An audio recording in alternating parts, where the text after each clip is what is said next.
জিন আল্লাহ রাব্বুল আলামিন সৃষ্টি করেছেন। যেমন তিনি ফেরেশতা মানুষ সৃষ্টি করেছেন, তেমনি সৃষ্টি করেছেন জিন। তাদের বিবেক, বুদ্ধি, অনুভূতি, শক্তি রয়েছে। তাদের আছে ভালো মন্দের মধ্যে পার্থক্য করার ক্ষমতা, এবং তাদের মধ্যে আছে ভালো জিন ও মন্দ জিন।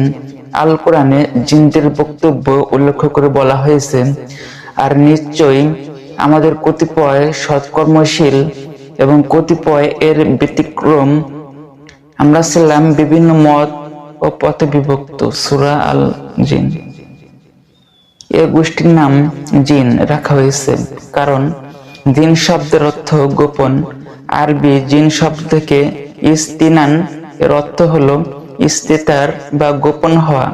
যেমন আল কোরআনে আল্লাহ রাব্বুল আলামিন বলেছেন, অতঃপর যখন রাত তার উপর আচ্ছন্ন হলো। এখানে জান্না অর্থ হলো আচ্ছন্ন হওয়া, ঢেকে যাওয়া, গোপন হওয়া। এবং তারা মানুষের দৃষ্টি থেকে গোপন থাকে বলেই তাদের নাম রাখা হয়েছে জিন। যেমন আল্লাহ রাব্বুল আলামিন বলেছেন, নিশ্চয়ই সে ও তার দলবল তোমাদেরকে দেখে যেখানে তোমরা তাদেরকে দেখো না। সূরা আরাফ আয়াত নম্বর 27। জিনদের সৃষ্টি করা হয়েছে আগুন দিয়ে। মহান সৃষ্টিকর্তা আল্লাহ রাব্বুল আলামিন বলেন, আর এতে পূর্বে জিনকে সৃষ্টি করেছি উত্তপ্ত অগ্নিশিখা থেকে। এই আয়াত দ্বারা আমরা আরো জানতে পারলাম যে আল্লাহ রাব্বুল আলামিন মানুষ সৃষ্টি করার পূর্বে জিন জাতি সৃষ্টি করেছেন। আর অবশ্যই আমি মানুষকে সৃষ্টি করেছি শুকনো ঠনঠনে কালচে কাদামাটি থেকে। আর এর পূর্বে জিনকে সৃষ্টি করেছি উত্তপ্ত অগ্নিশিখা থেকে। সূরা আল হিজর আয়াত নম্বর 27। আল্লাহ রাব্বুল আলামিন যে উদ্দেশ্যে মানুষ সৃষ্টি করেছেন সেই উদ্দেশ্য জিনকে সৃষ্টি করেছিলেন। তিনি বলেন, আর জিন ও মানুষকে কেবল এজন্যই সৃষ্টি করেছি যে তারা আমার ইবাদত করবে। এবং জিনদের কাছেও তিনি নবী ও রাসূল প্রেরণ করেছিলেন। তিনি বলেন, হে জিন ও মানুষের দল, তোমাদের মধ্য থেকে কি তোমাদের নিকট রাসূলগণ আসেনি, যারা তোমাদের নিকট আমার আয়াতসমূহ বর্ণনা করত এবং তোমাদের এই দিনের সাক্ষাতের ব্যাপারে তোমাদেরকে সতর্ক করত? তারা বলবে, আমরা আমাদের বিরুদ্ধে সাক্ষ্য দিলাম, আর দুনিয়ার জীবন তাদেরকে প্রতারিত করেছে, এবং তারা নিজেদের বিরুদ্ধে সাক্ষ্য দেবে যে তারা ছিল কাফের। সূরা আল আনাম আয়াত 130। এই আয়াত দ্বারা স্পষ্টভাবে প্রমাণিত হয়, বিচার দিবসে মানুষের যেমন বিচার হবে তেমনি জিন জাতিকেও বিচার করা হবে ও জবাবদিহির সম্মুখীন হতে হবে, এবং তারা বিধি রূপ ধারণ করতে পারে বলে হাদিসে এসেছে। এমনি ভাবে দ্রুত এক স্থল থেকে অন্য স্থানে যেতে পারে বলে আল কোরআনের সূরা আন-নমলে বলা হয়েছে। আসমানি কিতাবে যারা বিশ্বাসী ইহুদি, খ্রিস্টান ও মুসলমান তারা সকলে জিনের অস্তিত্বে বিশ্বাস করে। তারা কেউ জিনের অস্তিত্ব অস্বীকার করে না। পৌত্তলিক কতিপয় দার্শনিক বস্তুবাদী গবেষকরা জিনের অস্তিত্ব অস্বীকার করে না। দার্শনিকদের একটি দল বলে থাকে, ফেরেশতা ও জিন রূপ অর্থে ব্যবহার করা হয়।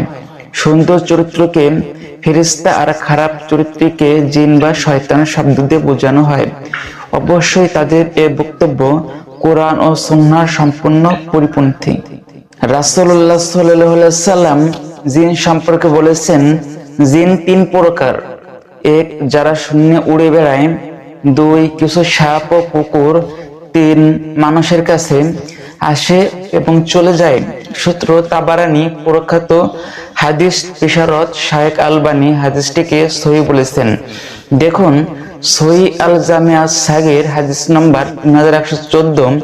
আবু সালাবা আল খাশানি রাদিয়াল্লাহু আনহু থেকে বর্ণিত মুজামু আলফাস আল আকিদা জিন বিভিন্ন প্রাণীর রূপ ধারণ করতে পারে, কিন্তু তাদের একটি গ্রুপ সর্বদা সাপ ও কুকুরের বেশ ধারণ করে চলাফেরা করে।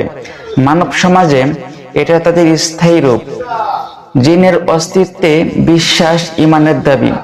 একজন মুসলিমকে অবশ্যই জিনের অস্তিত্ব স্বীকার করতে হবে। যদি সে জিনের অস্তিত্ব অস্বীকার করে তাহলে সে মুমিন থাকবে না।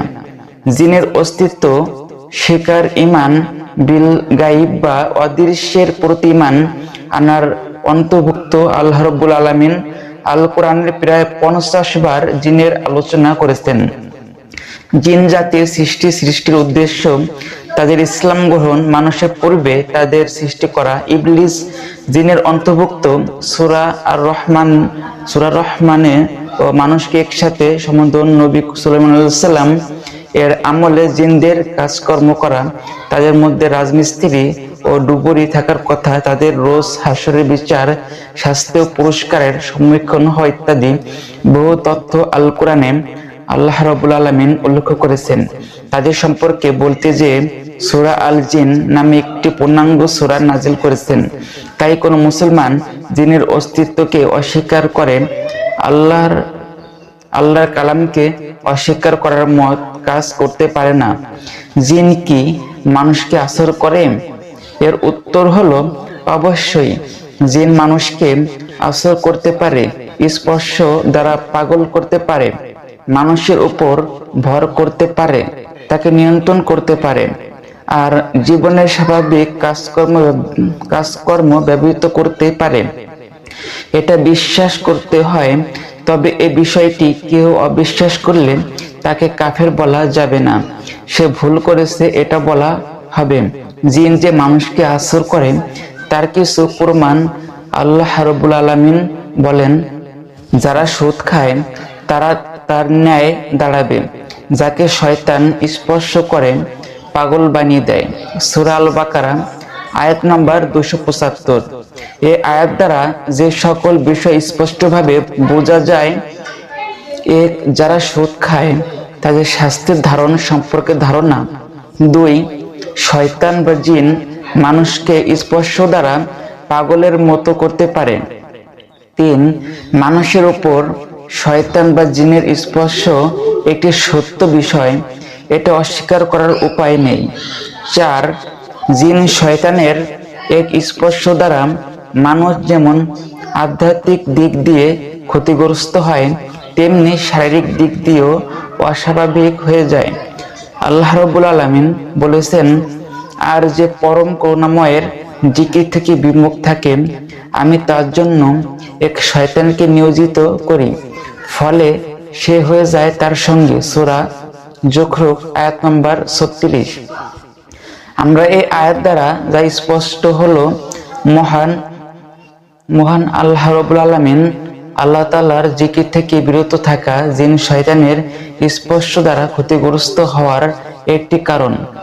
আল্লাহ রাব্বুল আলামিন বলেন, আর স্মরণ করো আমার বান্দা আইয়ুবকে, যখন সে তার রবকে ডেকে বলেছিল, শয়তান তো আমাকে কষ্ট ও আযাবের ছোঁয়া দিয়েছে।